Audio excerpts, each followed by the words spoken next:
Hello. I don't have a title for this video. I'm trying to think of something quickly on the fly, but it's not coming to me. So welcome to Dr. Carr's fill in the blank null set video. What I want to do today is follow up on our conversation from class on Monday, particularly the parts where we were, kind of mapping a potential constellation or constellations on Claudia Rankine Citizen, Mary Ruefle's Pause, and Maggie Nelson's The Argonauts. I feel like for those of y'all who are in class, like my mapping was only 2/3 complete, and I went on yet another 11-mile dehydrating run with my dog this morning, and I had some like sparks of genius, which is one reason why I run, because I am instantly more brilliant when I'm dehydrated, apparently, or when I'm trying to push through dehydration. So yes, this story does involve running and my dog. I haven't worked tarot into it yet, but maybe I will by the end. And so for those of you who weren't in class, this will also, give you some sparks, some things to think about in terms of the conversation that you weren't present for. If you would like to schedule an individual appointment, please let me know. I'm happy to do that. Okay. So I'd also like to show you, these are the notes that I took. So Slip Shape is this dream essay poem thing I've been working on, and I took the notes in the most poetic fashion I possibly could on top of it after I got home from my run. So the first thing I want to talk about is we had mentioned the use of the you and how the second person is foregrounded in the spotlight in all three of these texts, but it's circulating in very different ways. So in Citizen, Claudia Rankine talks about using the second person, the you, to disallow the reader from making easy identifications and disidentifications with certain types of bodies. So I would say the you is working particularly for the white reader to disallow the white reader from saying, well, that's a white body, so I identify with its experience. That's a black body, that's a brown body, so I do not identify with its experience. Something we didn't talk about that I think is important to point out is that these anecdotes are not solely from Claudia Rankine's experience. So she actually actively solicited other people to share their stories about microaggression with her. And so in many cases, these aren't necessarily things that happened to her. And in some cases, the anecdotes are actually amalgams of several different anecdotes, so several different people's experience. So for her, the you is also a collective you, right? An experience that many bodies are having rather than a singular body. In Mary Ruefle's Pause, Layla very astutely pointed out that Ruefle starts with an I and then slips into this very ambiguous, we can even maybe call it like amphibian you that has its foot in at least three communities of bodies and maybe more. So in the beginning, the you is very specifically a singular you that is Ruefle in her aging body that is going through menopause. Then she slips into a more collective you, addressing or inviting in other women who are experiencing menopause in aging bodies. And then later that collective you shifts to younger women who haven't yet had this experience but will. And then we've got Maggie Nelson's you, which is an intimate, direct address. This is a classic lyric move and something that she's definitely borrowing from the history of lyric poetry, where the you is very specifically Harry Dodge, so a particular person that she is addressing. And I was thinking about, okay, so here's this craft technique, right? The use of the second person pronoun. And then let's think about the subject matter, right? The content. So we've got the how, second person. Let's think now about the what. The content, subject matter, and also like inciting incidents. What inspires these women to write about particular subject matter in the second person. So we've got for citizen, microaggressions, everyday racism. In pause, we've got menopause, so the loss of one's fertility, aging. And then in the Argonauts, we've got, I'm just gonna like sort of boil this down into queer motherhood, queer love, queer family life. And so one thing that this came up in my conversation with Maria and Liz, and I believe this was Maria, something that you brought up, was this idea of speaking what is unspoken, that is happening in all three texts. So speaking unspoken in terms of microaggressions, everyday racism, menopause and aging, and then queer motherhood, queer family, the queer family. And so I really started to think about, so why use the second person for these particular moments when you are experiencing something that is unspoken, when your bodily experience is something that's unspoken. And I was coming back to this idea of the first person singular identity being interrupted. So those moments when our notion of a coherent self, right? A self with boundaries, a self that we can like say I and own or possess, when that is interrupted, right? So sort of these moments when either we don't have control over our sense of selfhood, or our selfhood is permeable, or those boundaries get permeated with or without our permission, that those are moments, right? If we think about microaggressions, menopause, queer motherhood, in which there is this, I really encourage y'all to think about like, what is the verb here? This something into the second person, or there's something that the second person, allows the author to mobilize in this moment in which the I is interrupted, the I is revealed to be insufficient, illusory, subject to inherited histories in which one must now situate oneself. So I just want to put like that information in your head, and I want you to like let it roll around, because that resonates with all of our lives, no matter the circumstances or context or roads that we take. All right, I got to cross this off so I can make some sense of my mess here. So again, just thinking about that, when the I is unavailable and yet you still want to express, articulate the unspoken, the you, right, is an interesting move or craft technique to consider making. The second thing I wanted to talk about was related to the first session. We ended with a writing prompt, and I encourage those of y'all in the second session who couldn't make it to class yesterday to consider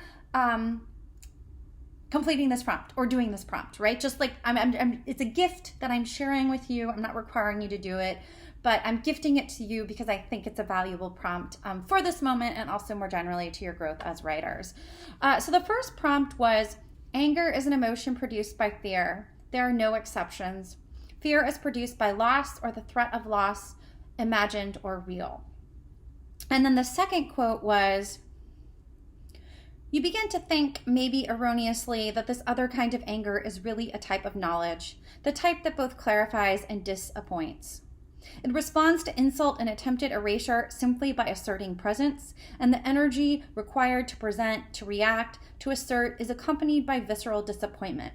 A disappointment in the sense that no amount of visibility will alter the ways in which one is perceived.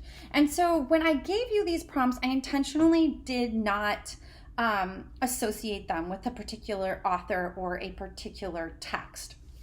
And I did that intentionally because I wanted to play around with, how do we, experience if we think about erasure being on a spectrum with censorship, how do we respond or react to others' language when it comes, say in the container of a published book, or when it's attached to the name of an author that either we have experience with, so we know and respect that author, or we've been told, right, to respect that author. How is that experience different when the language comes kind of unattributed on its own, when we don't know where the authority, what the source of the authority is, when the language arrives out of context. So that was part of the experiment, compared to the erasures you did of the Argonauts, where you knew, right? This is Maggie Nelson. She is well respected for these reasons. This is the Argonaut. This text is well respected for these reasons. So the first quote was by Mary Ruefle. And as I have mentioned before, I am interested in this quote because it is so provocative, because I want it to be wrong. I think it must be wrong because there are always exceptions. And in the years of attempting to prove it wrong, I have not yet, but that doesn't mean, right, that an exception still exists. I just might not have experienced it.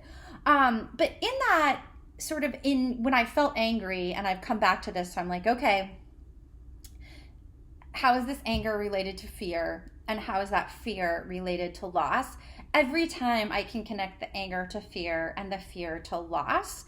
And so in that process of wanting to disprove Ruefle, what I actually end up doing is processing my feelings, my anger, in a way that is really productive and really healthy. So I'm sharing that quote, in that spirit, right, of generosity, a gift, a strategy for dealing with this moment. So the second quote is actually from Citizen. It's by Claudia Rankine. This is, she's exploring Hennessy Youngman in conversation with Kaysen Musson in Art Thoughts. And so it's a section that we did not read. But this section deals with this question of anger as marketable, and Black anger in particular as marketable. And so in this tutorial, their advice is given, encouraging Black artists to cultivate an angry exterior. And so Rankine is talking about commodified anger, right, that the tutorial is advocating, that is definitely related to or in a kind of conversation with spectacle, with performance, as opposed to an individual's or a particular group of individuals' emotional state. So the full quote, "The commodified anger his video advocates rests lightly on the surface for spectacle's sake. It can be engaged or played like the race card and is tied solely to the performance of Blackness and not to the emotional state of particular individuals in particular situations.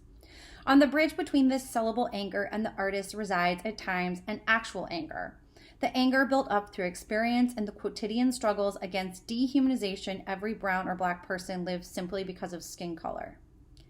You begin to think, maybe erroneously, that this other kind of anger is really a type of knowledge, the type that both clarifies and disappoints. It responds to insult and attempted erasure simply by asserting presence, and the energy required to present, to react, to assert is accompanied by visceral disappointment, a disappointment in the sense that no amount of visibility will alter the ways in which one is perceived." So very, very different perspective on anger. And when I think about this, we've been thinking in terms of spectra, and, I've been encouraging y'all to think about those not as linear, but more like, a snake eating its own tail, something spiralic. So we've got this anger as a type of knowledge that clarifies and disappoints, sort of, on one kind of aspect of the spectrum. And then we've got that anger as a type of knowledge that leads to or is accompanied by visceral disappointment. So we've got this linking again together of an emotion, which is actually a type of knowledge, which leads to something visceral, something the body feels. And I think that is also an excellent strategy for processing and kind of like probing around in and working our way through an emotion and a reaction to an actual articulation that can be meaningful not only for us as individuals, but for a particular group of individuals. Which brings me full circle to Maggie Nelson. As I've mentioned several times, Maggie Nelson talks about, really being suspicious of this idea that art is therapeutic. She says rather that writing is how she processes things. So like emotions, feelings, reactions, writing is where she goes to process. So I feel like these two quotes offer us like really specific, concrete strategies for using writing to process emotions that arise from something that's unspoken or inexpressible, for which we don't have language, or for which, we can't make they're not available role models, or it is not easy to find role models available. All right, that was number 2. I only have 3, maybe 4 things, so I'm almost done here. Oh yes, so I was reading this morning, I was working on my revenge postcards, which started out as pleasantly ominous and are getting increasingly ominous, more ominous and less pleasant, which is maybe not surprising for that project in this moment. But I was reading The Sexual Politics of Meat, a Feminist Vegetarian Critical Theory by Carol J. Adams, one of the many gendered mothers of my heart. And I thought of y'all as I was reading. So keep in mind that this is within the context of feminist vegetarian critical theory. And so she writes, Karen Greenberg adds to this discussion of dismembered texts by exploring the meaning of the specific relationships among reader, text, and author in the light of an Oedipal form of reading. The Oedipus myth implies that the roles at both ends of the creative process are essentially male, and that the mediating text is female and dead. Acts of criticism on this representative dead female body, the text, are acts in which the critic reduces the text to a repetition of himself. She turns to the myth of Echo to develop more fully this insight. Echo's mythic body dismembered is the myth disseminated and become versions, the word disseminated and become words. Why must the text be eliminated? Why must Echo be picked to shreds or ignored? The underlying threat posed by the text and exposed in this reading is that without textual violation, the mark or body which remains may be a locus from which language may seem to emanate. Greenberg's analysis of the fate of the female text provides a basis for understanding the projects of vegetarians who are concerned with the literal, the animals, symbolically female bodies, and the fate of texts in general. What feminists see in the fate of women's texts, vegetarians see in the fate of animals. If the fate of the literal text parallels the fate of the literal animal, both becoming dismembered and consumed, then there is a parallel in wanting to preserve the integrity of an original text and being a vegetarian. In their parallel concerns, feminists and vegetarians seek to establish definitions against patriarchal authority. Inevitably, they write against the text of meat. So as I was reading this, I was thinking about our conversation on erasure and, erasure being on a spectrum with censorship, about Solmaz Sharif's ethical political decision only to erase her own words, her own language, her own texts, because she does not want to participate in the history of obliteration. And so this idea of, dismemberment, of thinking of the text as a female body, right? As the text as like mediator, as female, is interesting. I'm really rather, I don't know, just maybe exhausted with, I might say, Freudian ideas. And so I'm really not interested, honestly, in an Oedipal form of reading. And I don't know what I think about this idea of the roles at both ends of the creative process are essentially male. I'm just not interested in thinking about it. So I'm just going to discard that. You can make of it what you will or not. But I do think that this, coming back to the myth of echo, the idea of dismembering a text, because I mean, really, we do that in any form of reading, whether we're conscious of it or not, or we're doing it consciously or not. So what I feel like erasure usefully highlights or puts the spotlight on is reading as an act of dismemberment and rememberment, of the ways that power circulates amongst the author, the text, and the reader, and really the importance of thinking of the text as a body. I have been thinking on a related note a lot about the like the roots, the heart, the soul of the dead tree inside the pages on which I am writing. All right, so my main objective here was to give you some food for thought, some ways of thinking about that constellation I put together. So as I mentioned in class, I'm thinking about these texts, these authors, being stars in a constellation. It's important to keep in mind that, any of the constellations that we look at in the skies, there are many myths from many different cultures that map onto, right, stars in the same group in the same constellation. And sometimes those stories intersect, sometimes they contradict, but one story isn't right and other stories wrong. It's just like there are multiple ways to map a narrative or a story on this grouping. And so what I wanted to encourage you to do, or give you permission to do, was to start to think like that, your own self, right? But to do it in your own way. So the point is not that your map looks like my map. I'm just offering you my map so you have like an example, a model. But really what I want you to do is create your own map, and not just with these texts, but with other texts, right, that you encounter later. And really the ultimate ambition is that you do that with unlikely texts that aren't obviously in conversation, or that don't belong in conversation, or aren't usually grouped together, right? So you are coming up with this kind of map, or this grouping, this constellation that is uniquely your own, and that is helping to inform your growth as a writer as you develop a voice that is unique, peculiarly, particularly, specifically your own. That is all for today. So thank you for watching my video. Please follow up office hours, individual appointments.